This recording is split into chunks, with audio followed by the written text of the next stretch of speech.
This is Butv University television. It covers 360 degrees coverage. I'm very happy and blessed to tell you that I have something special for you this evening. And I'm hosting one of the students of Butv University. And let's see what he has for us. Thank you so much, people from Butv University TV, to come and visit us in our small farm where we are actually demonstrating farming, and we use all the agronomic practices which we should do to make crop heal and perform. And we have as a point whereby the neighboring communities should learn from the practical agriculture we are doing. So today we are looking about vegetable, and particularly about vegetable, we shall look right from the time of site selection, or beginning from the selection of the site where the vegetable crop will be grown up to the time of harvesting. But for the meantime, just like as I said, we shall begin from nursery bed management. There are a few things that we need to know about vegetable. One, it is on the side of site selection. A good vegetable farm, where even the side of the nursery bed should be allocated, one, it should be fertile. Vegetable is not like this other cereal crop, it needs a lot of fertility. And therefore, the area which we have chosen, it is the best area out of the whole land which is here in this campus. Secondly, it should be near to the water point. Here, where we have located the site, we have some few meters where we have the tap water, for easy access of water so that we can pick water and irrigate our crop in case of water shortage. Now, the next thing is the distance from home. Vegetable, just like I said, is one of the most expensive crops. When you grow it very far away from home, they can be stolen and so forth, and it requires a lot of management. Therefore, they need to be near to the site of the home for easy access and management. The next thing should be free from shade. You know the effect of shade. When you put your nursery, when you put your crops under the shade, they will be affected because they will be competing for sunlight, and the whole crop will be attenuated. The stem will be very thin because of them growing very fast to look for sunlight, and that one will affect the normal growth of the crop and its performance. The next one is the slope. This area where we have is gently sloped to avoid the effect of soil erosion. So that is just basically some of the factors we are considering basically on the selection of the site for nursery. Now, on our nursery bed preparation, we begin firstly by clearing of the garden. Now, when we talk about clearing of the garden, there are basically two major ways we can do. One, it is by either slashing or by the use of bushfire. But for our case here, we shall choose slashing instead of using bushfire, because bushfire has a lot of effect on the soil and also on the climate, because it pollutes the climate, and secondly, it also affects the soil because it burns the microorganism in the soil. So ours, we shall just use majorly slashing. Now, after carrying out slashing, we shall go in for primary cultivation. And when we talk about primary cultivation, we have to dig this land deeply. Like if you're using a hand hoe, you should dig 30 centimeters deep. And the purpose of this is to make water easily penetrate into the soil so that it can retain a lot of moisture. That when you grow a crop or you plant a crop inside, there is enough water for it to grow. That is the reason why we do deep cultivation for primary tillage. Now, after primary tillage, we have to go for secondary tillage or secondary cultivation. And since we said we shall talk about nursery bed preparation, for the case of our secondary cultivation, we shall not make it to take longer like this ordinary field for planting crops. We shall make it only to take 2 weeks. Then after 2 weeks, we come in for preparing the nursery bed. And that is exactly what we have done for this nursery bed. We prepared our garden. After preparing the garden, then we waited for 2 weeks, then we started with the nursery bed. Now, coming to the nursery bed, there are two major ways people can do in preparing nursery bed. One is by making it raised like this. We make the nursery bed raised. Then another method is we make it like a hole, swanken, so that in the area where there is insufficient water, water can collect here. Okay, you try to demonstrate for them, they can see what you're really talking about. So for the case of the area where there is insufficient rain, you make it like in terms of a hole. That is another criteria of making, another steps of making a nursery bed. So that in this very hole here, when it rains, water can collect here.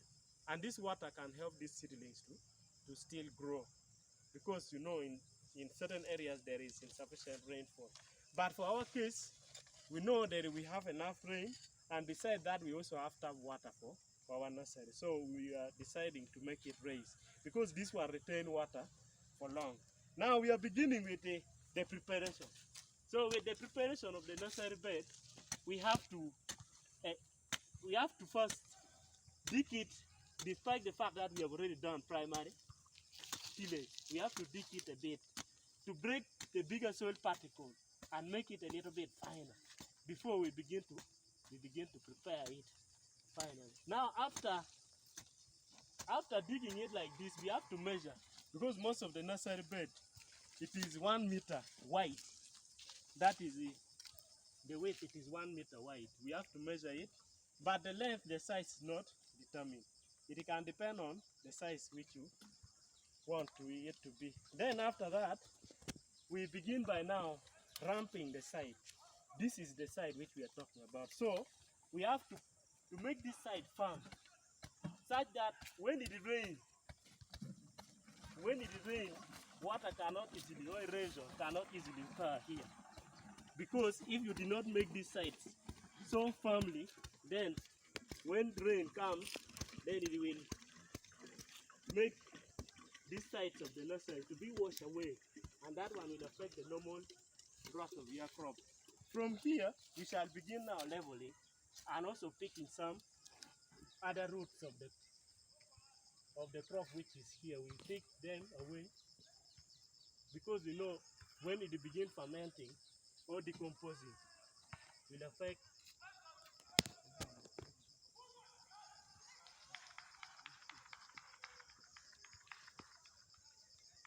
Someone out there would be asking, why are you removing this grass again? Why are you like, you try to explain to them why you're removing.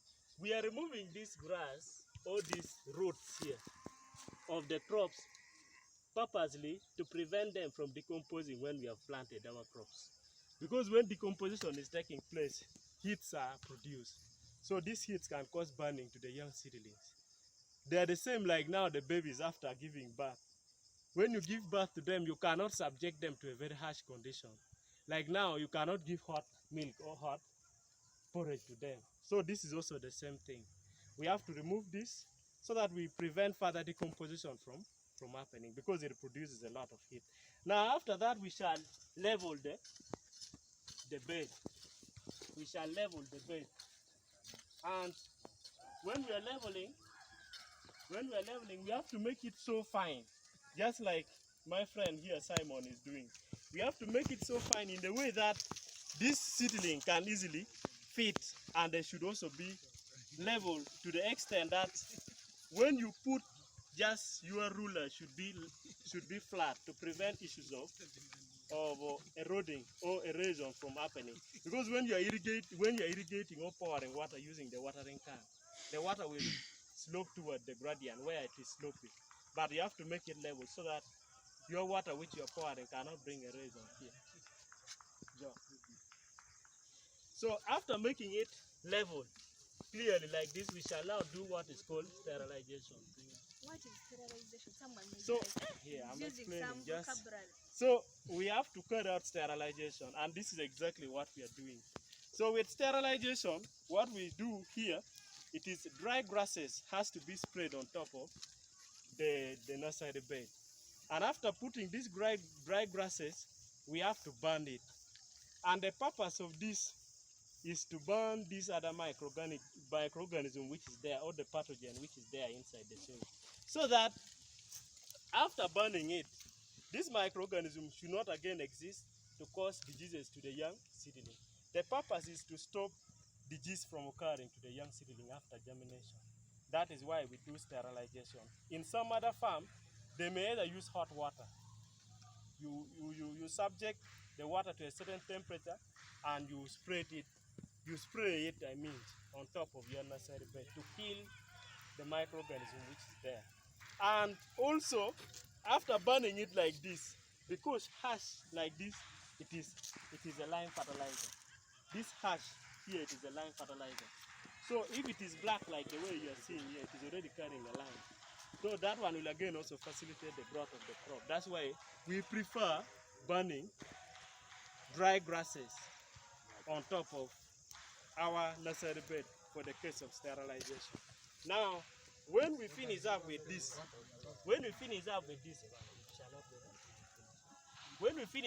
the sterilization, like the way you are seeing now, we have to make this bed stay for at least 6 hours before planting our seedlings. We have to make this bed to stay for 6 hours, and the purpose is to make this heated soil get cooled before you plant, because these seeds they are alive. So when you plant them in the hot heated soil, they will get burnt.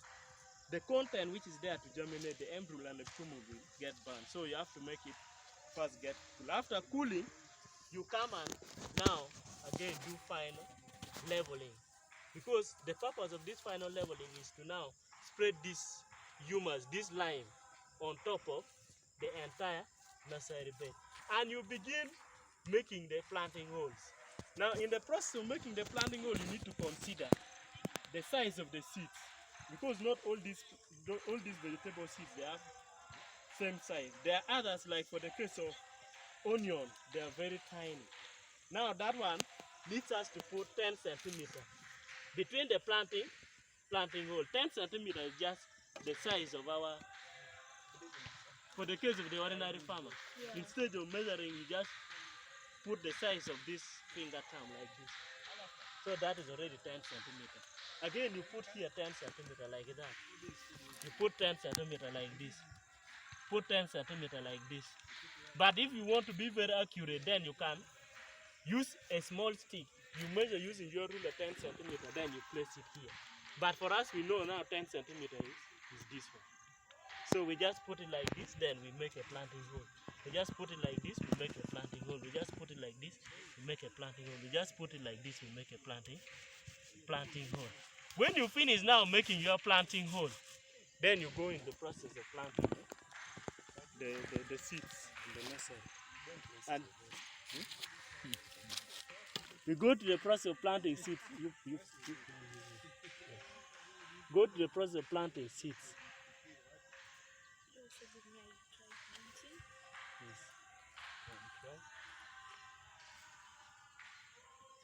Now, if we have finished planting the seeds in the nursery, then we have to cover the seeds which we have put in the planting hole slightly. You don't cover it so deep. The idea is these seedlings, on this seed, it is very tiny. When you cover it very deep, preferably they said only 1 meter. You should only cover it 1 meter to perfect imagination or the germination. To make all of them germinate very fast, we should cover them just slightly 1 meter. I'm seeing goal of using a stick. So is it that you have to use a stick when you're covering? Not very, but sticks, you know, it is very easy to handle than when you are using your hand. Okay. Yes. Okay. So that's why we have chosen stick for planting, but not for covering. Sorry. But will those seeds germinate? Yes. Because you said that the whatever must finish how many hours? You said 6 hours. Yes. Or 60 minutes. No, 6 hours. 6 hours. But now these ones have not finished 6 hours. This one we are demonstrating. Okay. Yes, we are demonstrating how nursery bed preparation it is done. Okay. Yes, but for the practical farmer, when we are doing it, we should make it to stay for 6 hours. You bring our watering can. Watering can. Yes. After now finishing with the planting seeds, we first water before we cover. Slightly. We don't pour it with a lot of force. But we don't do direct irrigation. We first put small water grasses on the top. So we first water it a bit before we put the mulch. This one is having too much water in it. I'm sorry, it is having a lot of water. So we first begin by watering before we put the mulch. The idea here is to ensure that there is a uniform coverage of the soil with the water before we put the mulch. Because when you cover it with the mulch, there is a tendency by which the water may not easily penetrate into the soil to get the seeds which is there. So, Mr. Dokunyel, Yes. like when we were talking of like watering, Yes. all you said was bring a watering can. Yes. What if I don't have the watering can and then I want to do this? How can someone improvise? We can use also our jerry can. Preferably, you can use 10 liter or 5 liter. Now, when you have your 10 liter or 5 liter, you will cover using your hand let me say the opening.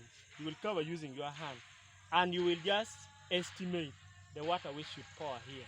Because when you leave it like, if assuming now this is the opening of the jerry can, if you pour it like this, you know this is just a very light soil. It will wash away these seeds, or it will dislocate that position of the planting holes. Then you have to use either a watering can is preferably for like after just planting like this, you can use a watering can. But when you have covered them with the grasses, you can use your jerry can or another thing you can use. So we cover the So top in order to avoid water evaporating from the bed. So the idea of covering is to prevent evaporation of water. The water which we have sprayed should not go away from the soil, should remain inside the soil. Someone out there will be asking themselves, like which amount of grass or mulch should you put? Should it be a lot? Should it be just medium? It depends on the area and the season. If you are in a very dry area, then you need to cover very thick. And if you're also in a dry season, a very dry area and dry season, you can cover thick. But if you're in a humid area and you're also in the wet season, you need to cover slightly to allow also sunshine to strike the seedlings, which is the margin. Now after this, we begin watering again. We need to water. We need to water. And this one now, we need to water it thoroughly so that even these grasses should be wetted properly. Since it is also the first time of watering, this is how we can prepare a nursery bed. Now, after preparing the nursery bed, we know it will depend on the type of the seeds. Some seeds take 7 days to germinate. Others may take more days to germinate. And after the germination, we need to go to erecting of seeds, erecting of shades, sorry. We need to go to putting of shades. And here, it is here we shall demonstrate how we can put our shades. So here it is an illustration of how shades are raised. There are a few things that we need to know about the raising of shades. First of all, shades are raised in the direction of north to south. Yes, this is, if we say this is north, then this is south. Yes, from north to south, with the provision of opening for sunlight from east to west, so that when the sunshine is in the west, it can strike halfway of the nursery bed. When the sunshine is from the east, can strike also halfway of the nursery bed. So we don't make a nursery bed from east to south. That one is not right, because when the sunshine is here, it is at midday. It will not get the nursery bed. Someone out there would be asking, Yes. what is the essence of putting this? It's like a mattress on a bed, and then this is under the bed. So what is the essence of putting this thing that looks like a mattress? And what is the essence of raising it up? So, just like I said, we raise shades for the nursery after seed germination. But for us here, it is still germinating. We have not yet removed the shades which are on top of the nursery. Now, if this one have germinated, we remove all this. Here, what you will be seeing, you will be seeing seedlings only. Now, these seedlings, they are very young, like the baby which I mentioned earlier. You cannot subject them to a very harsh condition, like now extreme sunshine, maybe during daytime. So what you have to do, you have to make the necessary the shade for the nursery bed to prevent or to control those environmental factors. Even too much of this direct rain on the seedling is not good. So this one will act as a penetrating medium. Before it drops direct onto your seedling, this one will cool it down to prevent washing of the seedling and so forth. So I've seen this is, I think, eggplant. Yes. How long do they take to germinate? Most seeds take 7 days to germinate. But And also for the eggplant. case of cabbages, it takes 3 days to come out. So you after have 1 to check week, regularly. this will be something Yes. already. Yes. So thank you so much, Butv TV, for capturing our video for the side of nursery bed preparation. So what we are now remaining with is management of seedlings in the nursery bed. Okay. Yes. Thank you very much, viewers. Someone out there will be asking, what inspired Odokonyero to be like, I want agriculture? What really inspired you and you decided to be like, you want agriculture? Because most of the youth in your age, they prefer this life. I want to be there, sit doing this and this. I can't touch it, this and this. What really inspired you to join Butv University and opt for agriculture? Thank you so much. I think there are 2 major factors. One, the family where I grew from. Those are family which practice agriculture. That is one. 2, also God is the one showing me the direction to move in this or to go for agriculture. With a simple scenario I had at senior 6, when we sat for our A level, that is in 2012, I'm the only one who passed agriculture in that lot. So out of the many that we had in the class, since I'm the only one who passed, I saw something unique in me concerning this very subject. Then instead of going in for any other subject, I came in for agriculture. Okay, which sweet words or nice words or encouraging words would you give someone who is in, let me say, P5 or primary out there, but they've really watched this video and they really feel like they should join Butv University and do this course that you're doing? Which words do you give them? Thank you so much. Just like we know, agriculture is the backbone of Uganda, still have to date. Although oil is taking it, but still up to date, agriculture owns 78% when you go to the economy of the country. It means that most of our income, we get it from agriculture. Now, when a student comes in Butv, it is where the practical agriculture, that student will be in position to get. And when that student gets the practical knowledge, we'll go outside there and change the agricultural measures our parents always use. Because our parents there, they don't know this science of doing the practical science of agriculture. Then another thing, like, I would like to inquire, in Butv University, do you only look at how to organize a nursery bed, or there are even other things that you learn in agriculture? Because all you said was about the nursery bed. Is there anything else that you learn besides making a nursery bed? Thank you. There are so many things we learn. Like, Yes, there are so many things we learn. But being the fact that it is the university, which is still upcoming, it's still a young university, we don't have all the things here. But for the case of crop, we have the land, enough land. We have also equipment which are there in our land for doing it. That's why you have seen we are here practicing crop production. But our section for animals still is not there. So what the university do, or it does for students doing agriculture, they take them for outreach. We go to certain institutions, like last semester we went to Naro Research Center, and we got a lot of new skills from there. Even in terms of value chain addition. After producing your vegetable, after producing your crop, what should you do as a farmer to make that thing be sold expensively? So we were trained on value chain addition and other things. That is the beauty of agriculture at Butv University. Then another thing is there is this thing that most youth be like, I have a role model, I have someone inspiring me to do this and this and that. Like, could there be someone that has really inspired you to be the person you are today? Because I'm really interested in what you're doing. It's really amazing. Yeah, thank you. For me, just like by tribe, I am an Acholi who is from northern Uganda, particularly from Gulu. Now, in the due course, that is in 2018, I was been to one of the districts that practice agriculture at a large scale. Because we have a farm like Amation, which has more than 200 acres of land, and they use smart agriculture. When you talk of smart agriculture, they use technology to know the weather, they use technology to test the soil, they use technology, everything, it is technology. And you find that their crops come up very, very well. So there was a young man there called Churchill. We stayed with him. He's a very young man who currently I think is 31 or 32. But in 2017, he happened to be chosen among the best Uganda farmers when he was still in 25 years. But I really got a lot of inspiration from him when I went to his farm.